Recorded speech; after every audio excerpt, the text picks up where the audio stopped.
The subject of revenge came up on a radio talk show the other day, with callers describing the various things they had done to get back at bullying employers, cheating spouses and nasty neighbours. As I listened, I couldn't help but think how pathetic it was to spit in the boss's coffee, tear up the husband's clothes, or put a brick through the neighbour's car windscreen. My view is, if you're going to go down the route of revenge, you owe it to yourself to A, have good cause, and B, make a proper job of it. Spitting mucus into a coffee cup may give you a little self-satisfaction, but your boss will be none the wiser, and by contrast, tearing up your cheating spouse's clothes will just get you branded a psycho or bunny boiler, and quite likely a criminal prosecution. In my opinion, revenge is a dish best served cold, and there are 3 rules. 1. Your victim must know they have been targeted. No point in doing anything unless you make a point. 2. They must never discover it was you. Not knowing raises their paranoia, is infuriating and frustrating, and they'll forever wonder who was responsible. And 3. Lastly, and most importantly, never react in the heat of the moment. Years ago, my boss at the time set me up whilst pulling off a sizable swindle involving a property transaction.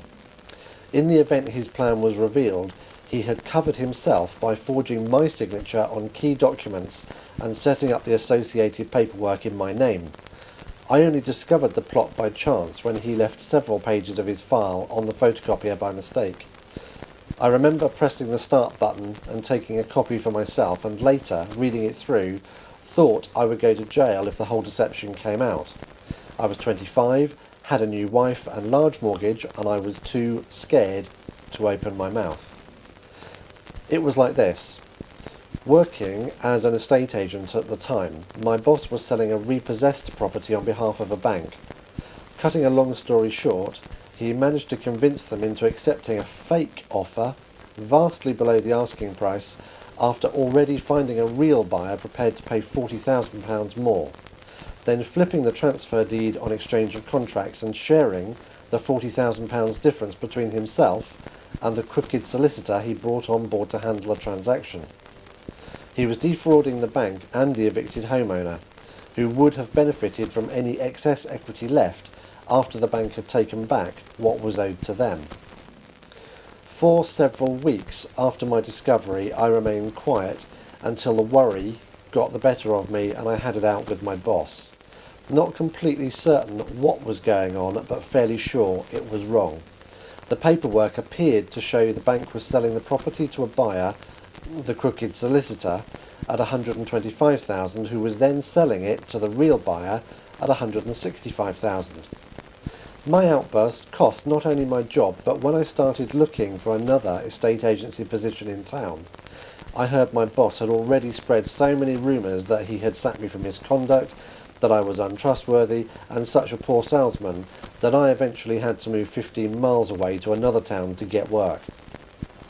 So I wasn't around to find out if my boss went ahead with his shady deal, and the paperwork I'd copied became lost amidst the floods of final demands and unpaid bills I was struggling to pay after losing my job. Then roll forward 20 years. I was a business owner, employing staff of my own, moderately successful and still married. Clearing out the attic one weekend, I came across a dusty file with the old photocopies in. As I glanced through, the memories flooded back, and with the benefit of greater experience and a clearer understanding of the extent to which my old boss had covered his tracks at my expense, I admit that by the last page I was spitting blood. I didn't know if the transaction had ever gone through. I had been sacked beforehand. Maybe my boss had pulled out and done the right thing, but I knew that was unlikely. I did think the passing of time would have negated any possibility of getting back at my old boss, but with greater resources at my disposal, I was determined to have a go.